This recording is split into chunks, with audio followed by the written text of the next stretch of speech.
becoming an entrepreneur because school is absolutely the wrong reason. Entrepreneurship is one of the toughest things, right? The failure rates are very high across the board. I mean, we only talk about the successes, right? Right. Will you see failures mentioned on page 6? Of course not. They're not going to talk about it. Right.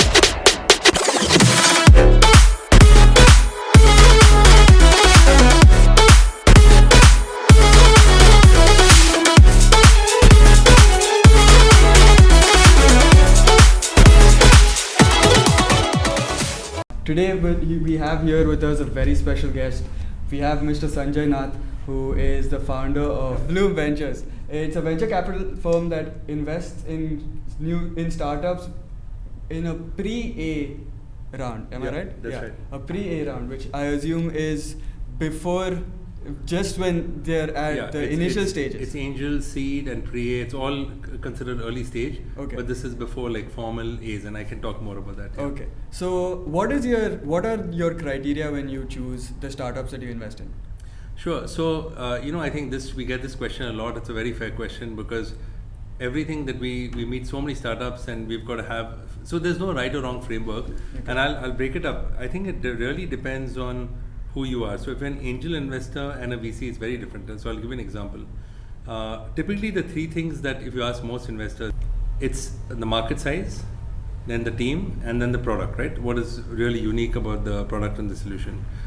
As an angel investor, if somebody is really coming, let's say there's, like your Pixel, or I think you had a company called Visit, right? Who finished from here. There, the market size is important, but if you're an angel investor and you're really investing, let's say a relatively small amount, like 5 or 10 lakhs, then whether that becomes $1 billion outcome is not as important. You want to support a passionate founder who's building something really interesting. Right. Market size becomes very important when you're a formal fund, right? Okay. Because if you have a 100 million fund or 200 million fund, we are always, as you know, minority investors, right? Which means you always take typically a stake of, let's say, less than 30%, plus or minus 20 to 30%. You get diluted. By the time the company scales, you're going to be even further diluted. So you have to, quote unquote, return the fund. So the market size becomes very important when you're a formal VC, right? The second part, team is very important, obviously. So the team is very, very, so if you think of this like a seesaw, the importance of the team, the relative weightage of the team is very, very important early stage, because the business model changes, right? Some of the team members, junior team members may change. The market may change. Your focus may change. You might be B2B and you might become B2B2C. So the weightage on the team is very, very important, right? So the size of the market first, team second, and then the third is really, what are the pain points they're really trying to solve, and how different and unique is this product? Like, I'll give you an example. Like, look at food tech. Okay. Now, we were in a company called Runner that was acquired by Zomato. Okay. Tomorrow, Harsha is coming and talking about Swiggy, right? One of our beloved BITS founders. Yeah. In 2015 or 2016, just around IT Bombay, there were about 50 food tech startups. Okay. Now, all of them are going to go for funding, but if you're an investor, you have to actually ask, yes, the market size is large. Yeah. Great team, but what are you doing so different from the others? Right. Just because the market size is large, I'm not going to fund you, right? You have to win in that. Right. So I think the third part is, so it's really the size of the market size, which is often called TAM, Total Addressable Market, TAM. The second is the team. And then the third is obviously the product and how unique it is and how different it is from other products in the market. Right. So I think those parameters are pretty much the same. Weightage is different depending on what cycle an investor comes in. So when you look at the team that is coming to invest, that is coming for investment, do you majorly look at the idea, or do you look at the people involved in the process? What do you value more? Like, is it like a big idea with a moderate average team, or like a very good team with a not so good idea? Yeah. What is the preference? So it's always a tricky one. So let's talk about some examples, right? Yeah. So and let's talk about BITS examples. So if you look at like Samay and Akash or Grey Orange, I know everybody's heard of their story. We backed them, and this is from the first one. We backed them way back in 2012. Now the team is very unique because they'd built India's first humanoid robot, right? So this is a unique team. Now So the thesis typically says, okay, let's look at this robotic space. Today you have Pixel, right, or Space Tech. I was talking. But robotics is so new that it may be difficult to go and find 5-10 different teams in that space. Right. So for that particular space, the team was extremely important, because if you're going after something so specialized like robotics, you have to ask, like, what is so different about what is so special about the team? This is not something that it's not like coming up with an app or something else, right? It's deep specialized, right? So for that, the team was very, very important. Now, if you look at something like, say, enterprise B2B sales, right? Enterprise software, like the next Freshworks or the next Truva, or again, BITS examples, Exotel, which is cloud telephony. I think Shivku is here. Look at Locus, which is who's actually from the BITS Goa campus. All Bloom companies, AI for logistics. Now here, of course, the team is important, but now you start looking at the solution and the product also, because you're doing customer validation. Like robotics was very early, but here, if you have 3 or like 5-10 teams pitching the same idea to you, you want to validate that with customers, right? And maybe do some initial pilots and actually do ref checks in our parlance, and say, what do you think of this product? It's early, but so we did that in Locus's case. Right. Came out positive, right? So to your point, there the product and the platform also matters, right? So it's not a one size fits all. To say that only now, the earlier you are, the team is very, very important, because you're kind of becoming that team's partner. You're mentoring them, right? And you're growing it together. So the team is certainly important, but I think today the bar is much higher. Today, all of us are investing with more scrutiny. We're investing slower. We're not rushing in. The period of exuberance of 2015, 2016 is gone, and which is good. So it's a more cautious but very bullish about India, but we're taking our time. And when you invest in a company, is the goal to build it into something big or an out? Like you spoke about, because you invest early, y'all are also invested in the people and in their story, because y'all are their mentors. One of your companies, Little Eye, Facebook bought it. Little Eye Labs. Little Eye Labs, yeah, right? Yeah. So does that hurt when you? So there, how hard is that decision to make? So that was an angel investment where we had actually made a small investment from Bloom. Let's explain what Little Eye Labs is. Yeah, so Little Eye Labs, what Little Eye Labs basically did was, we all of us are, like, let's say, app congested or app cluttered, right? How many apps do we have? Right. I'm sure if you do a Venn diagram, the apps you all use are very different from the apps that I use. Yeah. But the big problem for app developers is that if you don't like an app, you uninstall it, right? Or the time to take it to uninstall and install is a big pain. Right. So what they were doing is they were helping these developers just make that whole process smoother, right? Okay. So that's very relevant, right? I mean, with this app download, or can you hide an app but still not uninstall it, right? So they were bringing that ecosystem together. Very interesting team. Right. But it was probably not like a unicorn, right? I mean, it's not like it's going to become a massive company. So Facebook came and acquired it for about 20 million. Right. For that part of Bloom, it was fine, because it was an earlier avatar of Bloom. Okay. A new fund is going to be almost 100 million. That was from the earlier fund. Okay. It was more like a what you'll call like a scout check. So it was okay. Okay. Now, as a formal investor, as a large investor, I'll tell you what we don't want to do. See, there are different forums. For me, like, let's say, coming back to campus now, I've come back because part of me also wants to give back, right? There's a part of me that belongs here. Right. BITS also helped me make me what I am, so I obviously want to give back to my other alma maters also. So different entrepreneurs come and ask for support, right? That support is very different from Bloom investing. Right. The support can be it can be mentoring, it can be coaching, it could be like, we don't make angel investments anymore because we're fund managers of a fund, but they could be part of my friends in my network who may be interested. That's still support. Right. It doesn't have to be that Bloom is going to invest, because for Bloom to invest, the bar is very high, right? And that's what founders, I think, have to realize, that there's many different kinds of support that can be there. Right. So to answer, I think we obviously want all founders to build big, but if you look at the statistic, entrepreneurship has very high failure rates. Right. And I think one message I want to just share with entrepreneurs is, see, it's also become very cool to be an entrepreneur. I think our media, and I'll say this, our page 6 of Economic Times is a great friend, but let's look at other things. We have to actually celebrate what the founder has set out to do, actual performance.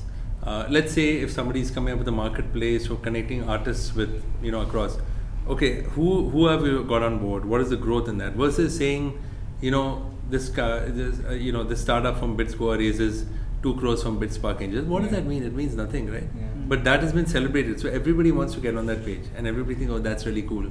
It's not. It's becoming an entrepreneur because school is absolutely the wrong reason. Entrepreneurship is one of the toughest things, right? The failure rates are very high across the board. We only talk about the successes, right? Right. Will you see failures mentioned on page 6? Of course not. They're not going to talk about it. Right. So you have to have a stomach. It's a very long-term game. Right. And I think the message is that there are different ways to get involved in entrepreneurship. You don't have to become an entrepreneur yourself. Okay. You can join a startup. You Right. can you could go and work for a corporate. You could work for a corporate accelerator that is involved with startups, and maybe like VT on our panel, VT Bharadwaj is saying that they funded. You Google and see, right? The Colonel Sanders founded Kentucky Fried Chicken when he was 65. Right. Yeah. Right? And so the age is no barrier. So it doesn't. I don't think it's become very glamorous, right? So people feel, oh, I'm on campus, I have to do a startup now. You don't have to. There's always time. You've got youth on your side. So that's just a message that it should be a very carefully thought to reason, and the reason why people become founders should be thought through. But also to add to this, like for becoming an entrepreneur, like one of the major goals is that you have flexibility over like how you work or how much you can expand or how much you can scale your business into in a sense. So there needs to be some sort of a drive for like earning money because you want to stay in the game, but obviously there has to be some purpose to it, but like there has to be some sort of a drive that pushes you towards it. So like what would you suggest like is like the best Goldilocks zone for like an entrepreneur? Like you said, it's not just about money, it's also about money. So sure. So on the panel also people were talking about, and I'm seeing this I'm 2 generations older than you all, right? I finished from Pilani in 94. Right. So exactly 2 generations, maybe 2.5 generations. I get a sense that young people, just looking at you all, today really care about issues in general. Okay, I don't want to get into geopolitical issues, whatever it is, but people care. Right? People care a lot, and people will talk about it, and sometimes say, okay, are they thinking too much, but they care. That same sense of purpose is also there in the startups or in the jobs they choose. I think people are thinking carefully about what they do. They'll take advice of their parents, but you heard, I think, Mr. Wangchuk's story, or how he went against his father's thing and decided to, whatever he did in Ladakh. It was so interesting and inspiring. So I'll give you a framework, the way I think about it, right? If you spend 5 years of your life getting 5 years of experience, that's great, because it means that you're learning on this curve. But if you spend 7 years of your life getting 5 years experience, then the last 2 years are flat or diminishing returns. Right. So you have to always think. So it's interesting. All of us have personal goals. Like for example, and the human nature is we are humans, right? Now for a lot of, this BITS is a very prestigious institute. Now we've gotten. Now that goal is finished. So people can't, I fulfill that. What is the next goal, right? So the minute your sort of goals or milestones are achieved, then you have to start thinking about now the next, right? You constantly have to improve, constantly have to move. So it's to answer your question, it's a very a personal question and a personal choice. There's no one answer to it. Right. I think the individual has to think very hard down, what do I want to do in 20 years? I think today one has to really break it up into, let's say, 3 years at a time or 5 years at a time, and maybe think in cycles, because first 2 years takes time just to settle in, right? I'll tell you what I don't advise. I don't advise the get rich quick kind of thing. Somebody does this. It's good for experience. Let's say a startup comes in, you're not going to become a unicorn, you get acqui-hired, that's fine. But you didn't start up with that intention. Correct. Something along the way didn't work out, which is okay. But if somebody says, if you talking about moonshots, if you shoot for the moon, you'll get there maybe 1/10. But if you shoot for 1/10, you won't even start. Correct. So the ambitions have to be high. Increase, yeah. And I will also say you can't do anything alone. Finding a soulmate, teammate, very important. Otherwise, you start believing yourself. Right. And you think they say that the mad person thinks that everybody else is mad, but he's sane. Yeah. Right. So Yeah. you have to have some. So you don't drink your own Kool-Aid too much. I know you're busy and you have other commitments, so I'll make this the last question. You are an entrepreneur. You started your own venture capital firm. So what is your reason for doing it? A great question. So my co-founder Karthik and I started Bloom together. Right. I'll tell you about my story. So I wasn't an investor first. So when I finished from Pilani, I was keen to go to the US because at that time, remember in the mid-90s, India had not opened up at all. It was always a large market, but there was no Jio. By the way, there were no mobile phones. There were no laptops. We had, because we are in BITS, we had one common phone in the hostel where people would have to stand in line, like the old phones that your parents use, and wait. There was no infrastructure. There was no digital infrastructure at all. Yeah. So I went to the US, and I was talking about that in the panel that thought about career. I think people of my generation thought about career plans in very linear ways. Okay. Finish from Pilani, get corporate experience, do an MBA. Yeah. Do a job for 5-6 years, then think about something, right? Not, in a second year, let's do an internship. In a second year, let's do a field study project, start a company, right? We weren't thinking like that. We weren't multitasking, parallel processing. It was all linear. Right. So in my own case, I'll use that same framework that I was sort of prescribing. My path was Sun Microsystems, product marketing, PwC, strategy management consulting, all in the US, in San Francisco. IBM, strategy consulting, and then I started that same thing. I said, I'm kind of lost in a large corporate America. I've got that experience, right? And in fact, I'll tell you a very interesting story. I was sitting next to this, man a gentleman on London to San Francisco, and this is also interesting because, and I'll say this because I think the advantage of youth is that you can ask questions that may seem stupid, but because you're young, they don't seem stupid. Okay. But if I ask it, it'll be very silly. I can't ask the same question. Right. There's a very well-dressed gentleman. We were flying economy class, and I was bold enough. I was 25 or something. I just asked him. I said, do you pardon me? I'm asking. You seem I said something. You seem very sophisticated. How come you're flying economy class? Yeah. And today I wouldn't even dare ask that question. Yeah. And he said, no problem. And he said, I'll tell you why, because I'm an entrepreneur. Yeah. Every dollar I save, Right. I'll spend it for me or my family, or I'll spend it for my business. Right. Then he said, what do you want to do? So I said, well, I want to become a partner at PwC. And he says, then what? Yeah. And because my father's an entrepreneur, then I said, I'd like to become an entrepreneur. Okay. So then he says, make sure that you don't do it when you're too old, because you'll become too fat and happy and comfortable. Right? And that was, in my case, mid-30s. I just realized that those goals I'd set for myself had been achieved. Yeah. I saw India opening up. Right. I met my partner Karthik, and this was the first wave of innovation starting, right? Bazi had started, got acquired by eBay. Okay. InMobi got started. I became a member of the Mumbai Angels, and I saw a lot of wave of talent coming back here. Yeah. And just thought that this is India's inflection point. You always think, am I moving back too late? Even now people ask, right? It's never too late for anything. Okay. So that was more of a personal journey to come back and make an impact in India. I realized that I didn't want to be on the CEO side, on the entrepreneur side, but I'd prefer to be on the investing side. Right.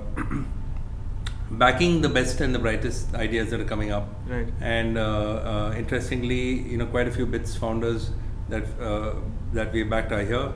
Locus, Exotel, TapChief. Okay.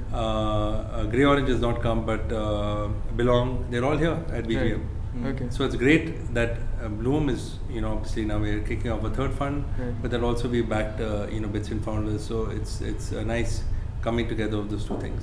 Right. It's a complete circle. Yeah. It's still not a complete circle. The complete circle, like you heard in the panel, is actually when you get some of these companies exit. Because what happens is, when you exit, you return money to your shareholders, to your limited partners, and when they make money, they give you more money. That's the full cycle. Right. Which is so in our parlance we actually call it, there are 4 phases. Right. It's finding, Yeah. which is finding a company. Suppose Right. I invest in you guys. Yeah. Finding, grinding, Yeah. finding, grinding, minding, and exiting. So Okay. grinding is doing the deal, doing the Yeah. diligence. Yeah.